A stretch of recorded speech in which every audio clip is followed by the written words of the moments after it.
Good morning, friends. Today I will be discussing on DevOps introduction and its training in detail. Myself, Dilip Rathi. I have more than 12 years of experience in IT. I have completed around 20 projects in DevOps and solution architecting. Today's agenda will be what is DevOps, what are the different phases of DevOps, which tools we use for that, what will be the course roadmap, why you should learn DevOps, and who can be a DevOps engineer. So let's start with understanding what is DevOps. So before going for DevOps, it is really very important to understand software development lifecycle and its associated phases. In the first phase, we have complete requirement is gathered and a SRS is developed. Software requirement specifications is developed from it. The second phase is this system is planned and designed using the SRS. Implementation of the system takes place in the building phase. System is tested and its quality is assured. Once it is tested, the system is deployed to the end user and a regular maintenance of the system is done. Those phases are the normal phases in software development lifecycle. This all phases helps us to improve the quality of the product and makes it highly error-free. It also allows for direct communication between people involved in the software project. This is highly suitable for large and long-term projects and minimum resource requirement and very easy to manage. So for this SDLC, we have two different models mainly. The first one is waterfall model. The waterfall model is pretty straightforward and linear. This model follows a top-down approach. This model has various starting with requirement gathering and analysis from the client. The same thing. The next phase is the design phase, where you prepare a blueprint of the software. You think about how the software is actually going to look like. You move further with the implementation phase, where you begin with the coding of the application. After that, you test the application. In the verification phase, there are various tests conducted such as unit test, integration test, performance test, acceptance test. After all those tests on the applications are completed, it is deployed on the production server. And at last comes the maintenance phase. In this phase, the application is monitored for performance. Any issues related to the performance of the application are resolved in this phase. There are few advantages of waterfall model, just like it is really very simple to understand and use, allows for easy testing and analysis, saves a significant amount of time and money, and good for small projects.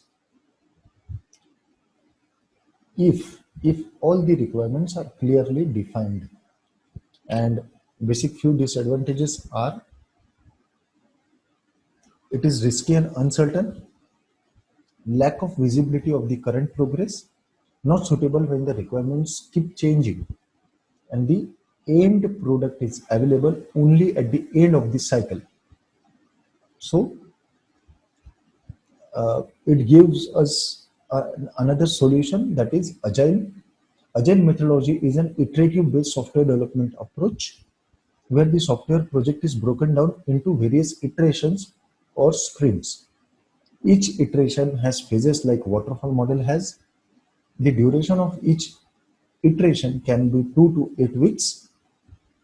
Scrum is used extensively for the implementation for agile methodology supported projects. In the agile process, we have a company releases the application with high priority features in the first iteration. After its release, the end user or the customers gives the feedback. Then you make the necessary changes into the application along with new features, and the application is again released, which is the second iteration. And you repeat this entire process until you achieve the desired software quality. Few advantages are like it is highly adaptable to the requirement changes. Fixing error early in the development phase makes this process most cost effective. But few disadvantages to this process is highly dependent on clear customer requirements and quite difficult to predict time and effort for larger projects. So from this, you might have understood that both the development and the operation team had challenges. From developers point of view, there can be few challenges like after development the code deployment time can be huge. Pressure of work on old pending and new code was high because development and deployment time was high. On the other hand, with level of operations, operation teams are also not completely satisfied. There were few major challenges like it is difficult to maintain 100% uptime of the production. Infrastructure automation tools were not very effective. Also, the number of servers to be monitored keep on increasing with time and hence the complexity. So to resolve those challenges, the solution, the best solution what we can have is to integrate the development teams and the operations teams to improve collaboration and productivity. So this becomes the DevOps. So DevOps is an approach to software development where the development team collaborates with the operation department in all the stages of the software development. This includes product design, development, testing, deployment, and support. Before Agile, developers and operations worked in silos. The developers made the product and the operation team handled all the processes afterward. The resulting harm from this approach is what gave rise to Agile and DevOps.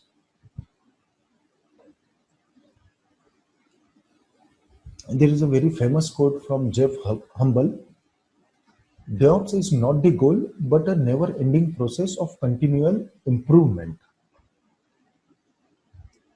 To address, to understand how DevOps addresses the challenges, we have to go to the following points. From the developer's point of view, what we require is a system which enables code deployment without any delay or wait time. The system where work happens on the current code itself. So continuous integration ensures us this there is a quick deployment of code, faster testing, speedy feedback mechanism, and there is no waiting time to deploy the code. Hence, the developer focuses on building the current code. On the operations point of view, the system should be at least 99% uptime. So this can be resolved with containerization or virtualization. There is a simulated environment created to run the software as containers, which offers a great reliability for service uptime. Tools and systems are there in place for easy administration. Configuration management tools, which helps to organize and execute configuration plans, consistently provision of the system and proactively manage their infrastructure. Effective monitoring and feedback system should be there, which can be managed with continuous monitoring.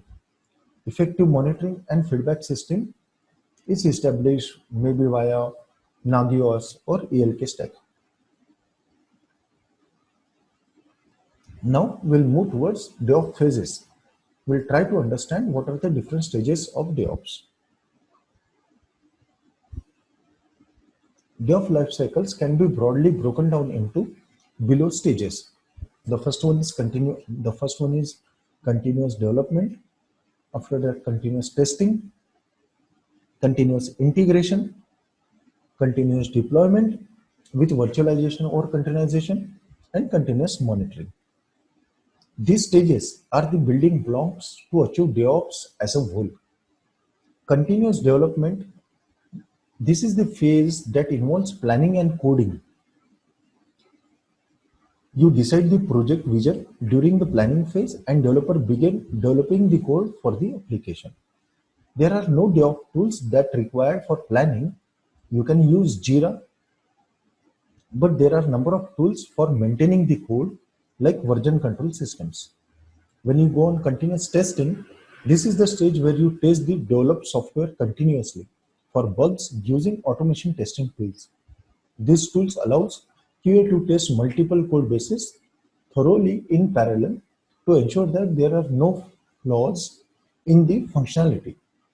Selenium is used for automation testing. This is one of the example, and the reports can be generated with the help of TestNG. Continuous integration. This stage is the core of the entire life cycle, DevOps life cycle. It is the practice in which the developers require to commit the changes to the source code more frequently. You then build every commit, and this allows early detection of problems if they are present. Building code not only involves compilation, but it also includes code review, unit testing, integration testing, and packaging. After that comes the continuous deployment. Continuous deployment comes in two parts: configuration management and containerization. This is the stage where you deploy the code on the production servers. Before moving on, let us try to understand a few things about configuration management and containerization tools. Configuration management is the act of releasing deployments to servers, scheduling updates on all the servers, and most importantly, keeping the configuration consistent across all the servers is nothing but configuration management. Containerization tools like Docker, Kubernetes also play an equal crucial role in deployment stage.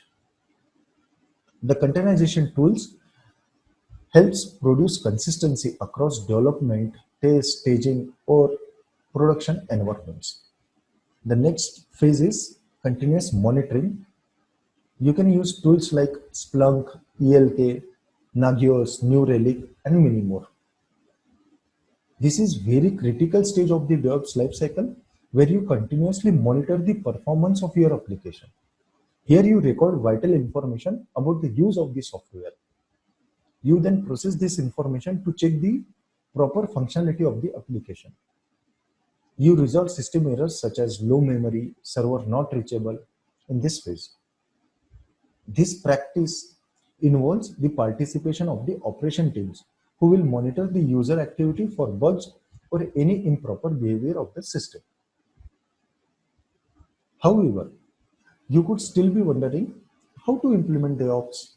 To expedite and actualize the DevOps process, apart from culturally accepting it, one also needs various DevOps tools like Puppet, Chef, Jenkins, Docker, Selenium, AWS, and many more to achieve automation at various stages to deliver a quality software to the customer in a very fast pace.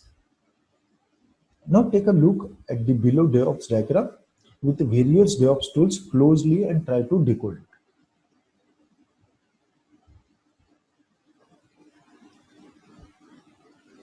So for continuous deployment and development, the tools which normally gets used is continuous version control systems, which can be Git, SVN, CVS, Mercurial, Perforce. You can also have Confluence and Jira for bug tracking and documenting the part of the software development. You have continuous testing where you can use tools like Selenium, JUnit, TestNG for reports, PyTest. For continuous integration, you have tools like Jenkins, TeamCity, Travias, CircleCI. For continuous deployment, as I have said, two parts: configuration management. Configuration management can be done with Ansible, Chef, Puppet, or SaltStack, while the containerizations can be managed with Docker, Vagrant, or Kubernetes. Continuous monitoring, we can use tools like ELK Stack, Zabbix, Nagios, Splunk, and many more. Now, let's overlook the different required DevOps tools for a DevOps engineer. So basically, Git and GitHub, where you store the code, Jira for bug tracking, Jenkins for continuous integration, Docker for containerization, Kubernetes for mapping or managing the clusters, Ansible for configuration management, ELK stack, Zabbix for active and passive monitoring, Terraform for creation of the infrastructure by scripts, cloud providers who provides our cloud services. Scripting is also an important part where you write the code and those get executed on all those tools.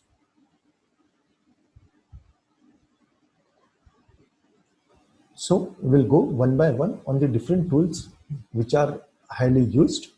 The first one is Git. Git is a free open source distributed version control system designed to handle everything from small to very large project with the speed and efficiency.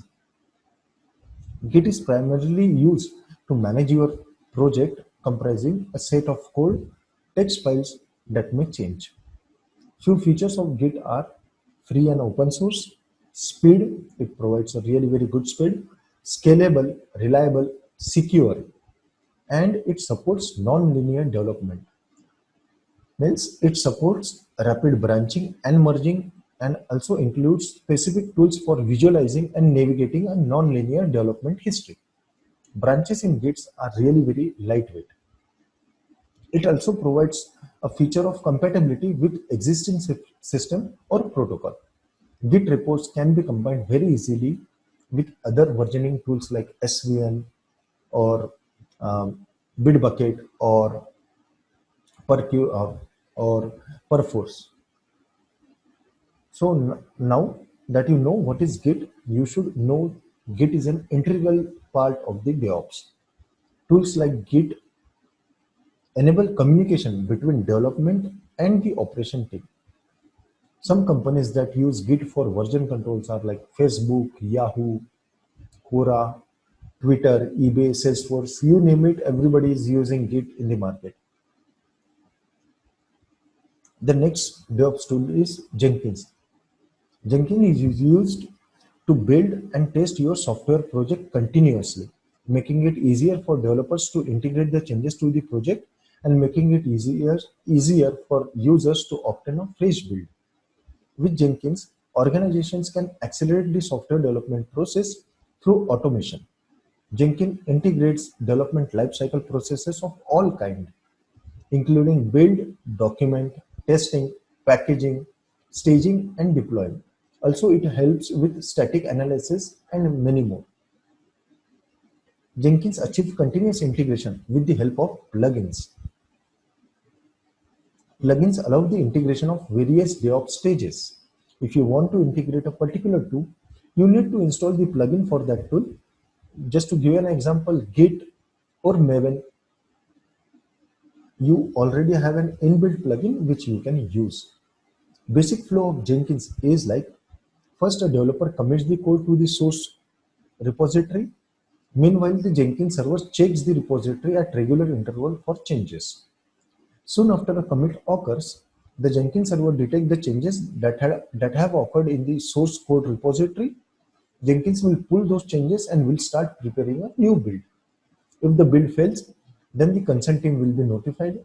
If the build is successful, then Jenkins deploy the build on the test servers or the staging or the production servers. After testing, Jenkins generates a feedback and then notifies the developers about the build and the test result. You can also set up cron jobs that can be used to trigger the Jenkins jobs at particular time. Also, nightly builds can be thought of as a predecessor of continuous integration. It means that every night an automated system pulls the code added to the shared repository throughout the day and builds that code.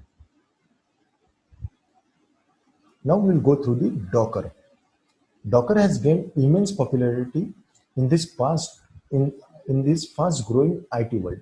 Since Docker is a containerization platform, before I tell you about it, it is important that you understand the history behind containerization. Before containerization came into the picture, the leading way to isolate, organize application and their dependencies was to place each and every application in its own virtual machine. These machines run multiple applications on the same physical hardware, and this process is nothing but virtualization. But virtualization had few drawbacks, such as virtual machines were bulky in size. Running multiple virtual machines lead to unstable performance. Boot up process would usually take a long time, and VM does not solve the problem like portability, software updates, or continuous integration and continuous delivery. These drawbacks leads to the emergence of a new technique called containerization. So, containerization is a type of virtualization which brings virtualization to the operating system level. While virtualization brings abstraction to the hardware, containerization brings abstraction to the operating system. Containerizations have no guest OS and use the host operating system. So they can share relevant libraries and resources as and when needed. So what is Docker? Docker is a platform which packages an application and all its dependencies together in the form of containers. This containerization aspect ensures that the application works in any environment. Each and every application runs on separate container and has its own set of dependencies and libraries. So developer can build a container having different application installed on it and give it to the QA team. Then the QA team will only need to run the container to replicate the developer's environment. Few important terms in Dockers are Docker file. A file is a text document which contains all the command that a user can call on the command line to assemble an image. So Docker can build images automatically by reading the instructions written in the Docker file. Docker images. In layman terms, Docker image can be compared to a template which is used to create Docker containers. Docker images are stored in Docker registry. It can be either a user local repository or a public repository like Docker Hub, which allows multiple users to collaborate in building an application. Docker container. Docker container is a running instance of a Docker image as they hold the entire package needed to run the application. Docker Compose. Docker Compose is an YAML file which contains details about the services, networks, and volumes for setting up the application. Docker Swarm is a technique to create and maintain a cluster of Docker engines. The Docker engines can be hosted on different nodes, and these nodes form a cluster when connected in swarm mode. Kubernetes is another option which can be used for managing clusters. Now we'll move towards Kubernetes. Kubernetes or KATS is an open source system for automating deployment, scaling, management of containerized applications. When running an application in a network of computers like a cluster, problems often crop up when the supporting environments are not identical. For example, if you run a test using one version of Python, but another part of the cluster has an updated version, something weird is going to happen. A container puts an end to this problem. They encapsulate an entire runtime environment from an application and libraries to configuration files, allowing a piece of software to run reliably whether on a laptop, data center, or on a private cloud. Quick overview of the Kubernetes components are master. Master runs the API for the entire cluster. It has pods, the basic building blocks, which can run a set of containers, nodes, physical or virtual machines within the cluster. Replication controller ensures the requested number of pods are running at all time and services a dynamic load balancer for a given number of pods. The replication controller allows the Kubernetes cluster to self-heal. It will restart containers that fail, kill unresponsive containers, and replace and reschedule containers if the node within the cluster goes offline. Few important features of Kubernetes are automated rollout and rollbacks, service discovery and load balancing, secret and configuration management, horizontal scaling, and self-healing by replication controller. Now we'll move towards the next DevOps tool, that is Ansible. So Ansible is again an open source IT configuration management, deployment and orchestration tool. It aims to provide large productivity gains to a wide variety of automation challenges. This tool is very simple to use yet powerful to automate complex multi-tier IT application environments. So before this, we should understand why do we need Ansible. Well, before I tell you what is Ansible, it is utmost importance to understand the problems were faced before Ansible. Previously, the system administrator managed servers by hand, installing the software, changing the configurations, administrating the servers on individual servers. As the data center grew and hosted application became more complex, administrators realized they could not scale their manual systems management as fast as application they are enabling. It also hampered the velocity of the work of the developers since the development team was agile and releasing softwares frequently, but IT operations were spending more time configuring the systems. That's why server provisioning and configuration management tools came to flourish. Let me get you familiarized with few Ansible terminologies. The first one is controller machine. The machine where Ansible is installed, responsible for running provisioning on the servers you are managing. The second one is inventory and initialization file, which contains information about the servers you are managing. Playbooks, the entry point for Ansible provisioning, where the automation is defined through the task using YAML format. Task, a block that defines a single procedure to be executed. To give an example, install a package can be a simple task. Facts, global variables containing information about the system like network interfaces, operating system, and many more. Handler, used to trigger service status changes like restarting or stopping of a service. Ansible only needs to be installed on a controller node, which can even be your laptop. Take a look at the benefits of the Ansible. Simple, reusable, agentless. There are no agents or software or additional firewall ports that you need to install on the client system. It is powerful and flexible, and it is really very efficient. So what Ansible can do? Ansible is usually grouped along with other configuration management tools like Chef, Puppet, SaltStack. Well, let me tell you, Ansible is not just limited to configuration management. It can be used in many different ways, like provisioning. Your apps have to live somewhere. This is when Ansible makes sure that the required packages are downloaded and installed in order to provision any application. Configuration management. It establishes and maintains consistency of the product performance by recording and updating detailed information.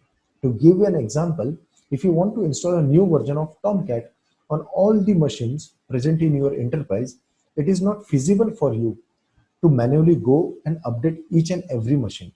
You can install Tomcat in one go on all the machines with Ansible playbooks and inventory return in the most simple way. Application deployment.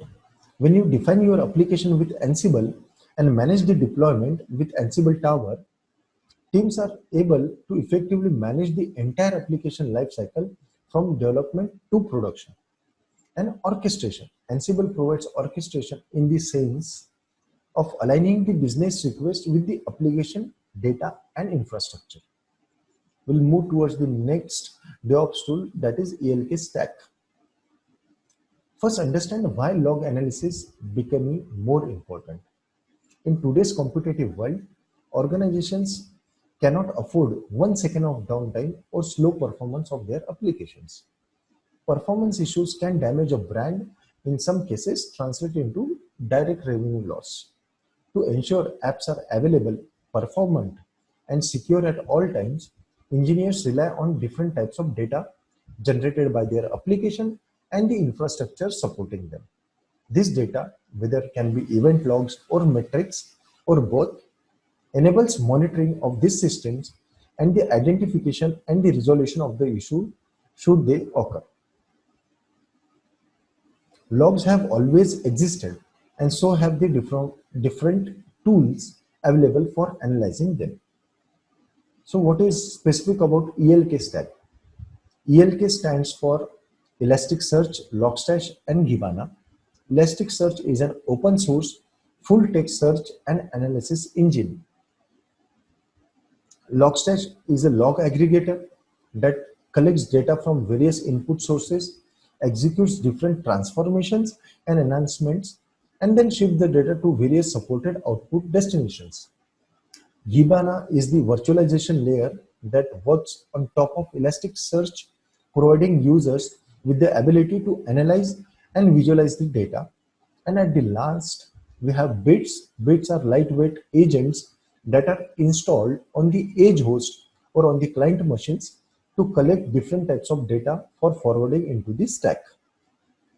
Surely, Splunk, Nagios, and many more are the different options available. Splunk has been long a market leader, but its numerous functionalities are increasingly not worthy the expensive price we have to pay. The next day of tools is Terraform. So Terraform is an open source, again open source, infrastructure as code tool, which is created by HashiCorp, a declarative coding tool. Terraform enables developer to use a high-level configuration language called as SCL, HashiCorp Configuration Language, to describe the desired end state cloud or on-premises infrastructure for running an application. It then generates a plan for reaching that end state and executes the plan to provision the infrastructure. Why infrastructure as a code is important? To better understand the advantages of Terraform, it helps to understand the benefits of infrastructure as code. Infrastructure as code allows developer to codify infrastructure in a way that makes provisioning automated, faster, and repeatable. Infrastructure as a code can help to improve speed, improve reliability. If your infrastructure is large, it becomes easy to misconfigure a resource or provision services in a wrong order. With infrastructure as a code, the resources are always provisioned and configured exactly as declared, and it prevents configuration drift. Configuration drift occurs when the configuration that provisioned your environment no longer matches the actual environment. So why do we require Terraform? There are few key reasons developers choose to use Terraform over other infrastructure code like AWS CloudFormation, Microsoft Endpoint Manager, and many more. First, it is open source. Second, it is platform agnostic, meaning you can use it with any cloud services, maybe like AWS, GCP, or Azure. Most other IAC tools are designed to work with single cloud provider. And the third one is immutable infrastructure. So moving towards scripting and Linux commands, which are the heart of DevOps. So when we do need to do all those actions, there should be some scripting or writing of code. For this same, we have the following option. The first option is shell scripting, mainly Bash. Bash is one of the most frequently used Unix shell scripting and provides good support. Bash scripting and shell scripting languages support thousands of Linux systems around the world, as well as it is available for Windows and Mac operating systems. More available shells are the Bourne shell, POSIX shell, Korn shell, or SH, and you already have heard about Bash, that is Born Again shell. The second is Python scripting in DevOps. In IT infrastructure, Python has become an all-purpose language. It is required to build cloud infrastructure projects like OpenStack. It also supports web application through framework like Django or Flask. Therefore, Python is considered as the first DevOps scripting language you should learn. You also have few more like Ruby, JavaScript, or Go. The basic rule or goal of scripting is to improve the quality and increase the frequency of deployments, improve innovation and risk taking by making it safe to experiment, release faster time to the market, improves the quality of the solutions, and reduce the serious issues, arousal, and frequency of failures in the released product. The third one comes the YAML. YAML stands for yet another markup language. It is human-friendly serialization language mainly used for configuration files. It can also be used for storing, debugging, output, or documents or headers. This language is being used by Ansible, Docker, Terraform, Kubernetes, and many more. The following conventions are used when you create an YAML file. Like you have key pair dictionaries, you have data types, different data types like numeric, string, and many more. The fourth one is Linux command.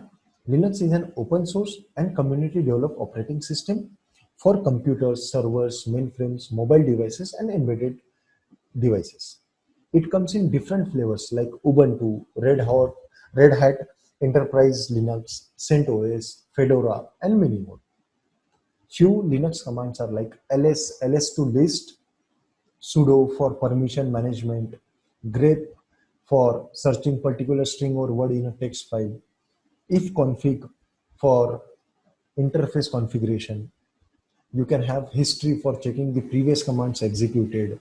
You have nslookup for name server lookup. You have curl, a command line tool to transfer data, and many more.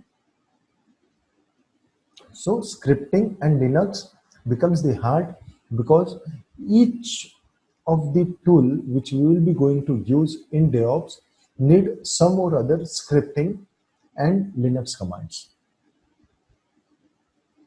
Now we come with the cloud providers. The cloud is a hot topic for small businesses all over the way to global enterprises, but it remains a broad concept that covers a lot of online territory. Though as a service types are growing by the day, there are usually three models of cloud service to compare. The first one is software as a service. Software as a service is a cloud application service which utilizes the internet to deliver applications which are managed by third-party vendors to its users. A majority of SaaS applications run directly through web browsers, which mean they do not require any downloads or installation on the client side. SaaS provides numerous advantages to employees and companies by greatly reducing the time and money spent on tedious tasks such as installing, managing, and upgrading the software.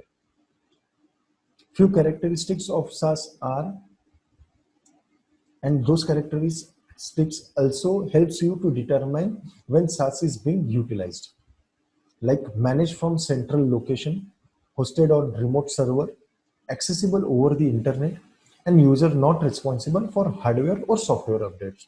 Those are the SaaS characteristics. So when to use SaaS? SaaS may be the most beneficial option in several situations, including startup or small companies that need to launch e-commerce quickly, short-term projects that require quick, easy, and affordable collaboration, applications that are not needed too often, such as tax software, applications that need both web and mobile access. There are few limitations to SaaS like interoperability, vendor lock-in, lack of integration support, data security, and customization. And it also provides lack of control because it has been managed by the third-party vendor. Few examples of SaaS can be Google Workspace, Dropbox, Salesforce, Cisco WebEx, GoToMeeting, and many more. The second comes the platform as a service, which delivers a framework for developers that they can build upon and use to create customized applications. All servers, storage, and networking can be managed by the enterprise or third-party provider, while the developers can maintain management of the application. The delivery model of PaaS is similar to SaaS, except instead of delivering the software over the internet, PaaS provides a platform for software creation. No matter the size of the company, using PaaS offers numerous advantages like simple, cost-effective development and deployment of apps, scalable, highly available. Developer can customize apps without the headache of maintaining the software. Significant reduction in the amount of coding and the automation of the business process. So when to use PaaS? PaaS can streamline workflows when multiple developers are working on the same development project. If other vendors must be included, PaaS can provide a great speed and flexibility to the entire process. Few limitations of PaaS are data security, integrations, vendor lock-in, customization of legacy system, runtime issues, and operational limitations. Examples of PaaS are AWS Beanstalk, Windows Azure, Heroku, Force.com, Google App Engines, and OpenShift. There are many more which I can list down. The third part comes with infrastructure as a service. Infrastructure as a service is a fully self-service for accessing and monitoring computers, networking, storage, and other services. Infrastructure as a service allows businesses to purchase resources on demand and as needed instead of having to buy a hardware outright. Infrastructure as a service delivers cloud computing infrastructure, including servers, network, operating system, and many more through virtualization technology. These cloud servers are typically provided to the organization through a dashboard or an API, giving infrastructure as a service clients complete control over the entire infrastructure. So the basic advantages of infrastructure as a service is easy to automate deployment of storage, networking, servers, and processing power. Hardware purchases can be based on consumption. Client retain complete control of their infrastructure, and resources can be purchased as and when needed. So when to use infrastructure as a service? Just as SaaS and PaaS, there are specific situations where infrastructure as a service is most advantageous, like startups and small companies, larger companies which prefer to retain complete control over the application and their infrastructure, but they want to purchase only what they actually consume or they need. Few limitations with infrastructure as a service are security, legacy systems operating in the cloud, interval resources and training, and multi-tenant security. Popular examples of infrastructure as a service can be DigitalOcean, Linode, Rackspace, Amazon Web Services, Microsoft Azure, or Google Compute Engine. So each cloud model offers specific feature and functionality, and it is crucial for your organization to understand the differences. Whether you need cloud-based software for storage or a smooth platform that allows you to create customized application or complete control over the entire infrastructure without having to physically maintain it, there is a cloud service for you. No matter which option you choose, migrating to the cloud is the future of the business and the technology. Also, OpenStack is an open source cloud computing infrastructure software project and is one of the three most active open source projects in the world. So now we will go through the course structure. Course structure will be start with giving you the details about Linux scripting, different languages, scripting languages which gets used. After that, we'll go through GitHub, Jira, Confluence, why they are used and all. After that, we'll go through AWS and Docker. Once we completed with Docker, we'll be moving towards Terraform to understand how we can automate the provisioning of the infrastructure. After that, we'll be moving towards Kubernetes and Ansible for configuration management and for managing the clusters. And after that, we'll move towards continuous monitoring by ELK stack. This completes our basic and important um, tools which will be getting used in everyday's life of a DevOps engineer. So Linux scripting consists of Linux command, shell and Python scripting, and cloud basics. You have Git and GitHub where we will be discussing on Git fundamentals, merging and branching, conflict resolution. AWS and Docker where we have AWS basics, what is containerization, virtualization, how we can have or manage different services provided by AWS.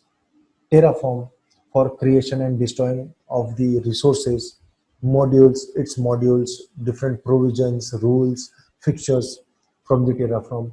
Ansible and Kubernetes, where we discuss pods, replica sets, replication controller, master, kube DNS, nodes, and many more. ELK stack for what are the monitoring challenges, how we can collect, parse, and transform the data, and how we can set up the alerts and monitoring and notifications for getting the status. This course will be going for 6 to 8 weeks, where we'll be discussing on all those different fundamentals. The course process will be simple. We'll first explain, after that we'll have hands-on. If you have any queries, those will be resolved. There can be few homeworks also which can helpful for your more better understanding. So now we have gone through the course. We also have to understand what are the reasons you should learn DevOps. So first, very important point is 360-degree view of the SDLC. Here you are getting different phases of the DevOps like source code management, continuous integration, continuous checking, configuration management, containerization, continuous monitoring, and many more. Once you are familiar with the DevOps topics, you can get an idea of the entire software development lifecycle. As a programmer, you will have an idea what is happening in testing, in production, and what goes for the other profiles too. Most of the companies, for cost optimization purpose, are looking for people with wide variety of skills. With DevOps, you become more valuable to the company since you know various tools and technologies used for development, testing, and production deployment. Faster releases. DevOps makes SDLC process really agile. This ensures in time releases, organizations can analyze user behavior pretty quickly and incorporate those changes in the next phase. This gives the organization an edge over its competitors, and user can get a better product. Increased deployment success rate. Just to give you an example, for about 40 minutes in 2014, the entire state of Washington lost the ability to reach the dialing 911, all because of one faulty line of code. The major software failure now mean literally life or death. Developers did not seem to have empathy or awareness of what happened to their code after it was passed to the operation teams, and the vice versa. The business was not including developers enough in the bigger picture to help them focus on their efforts. This problem was identified some time ago. The solution to this problem was DevOps. The DevOps ensures that developers have an idea about all the other teams because of the DevOps. Feedback gives pretty early and changes of improving the code which has exponentially grown.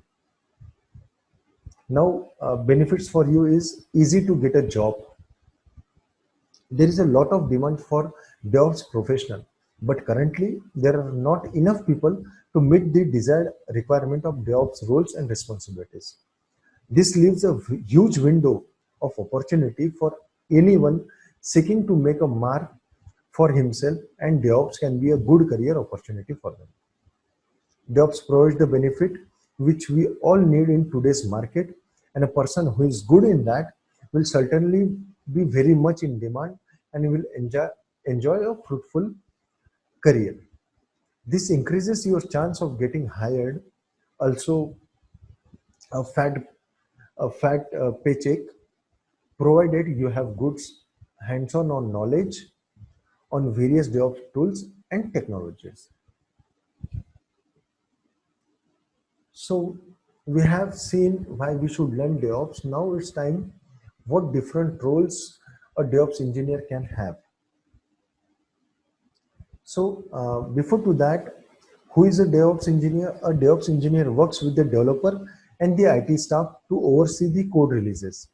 They are either developers who get interested in deployment and network operations or sysadmins who have a passion of scripting and coding.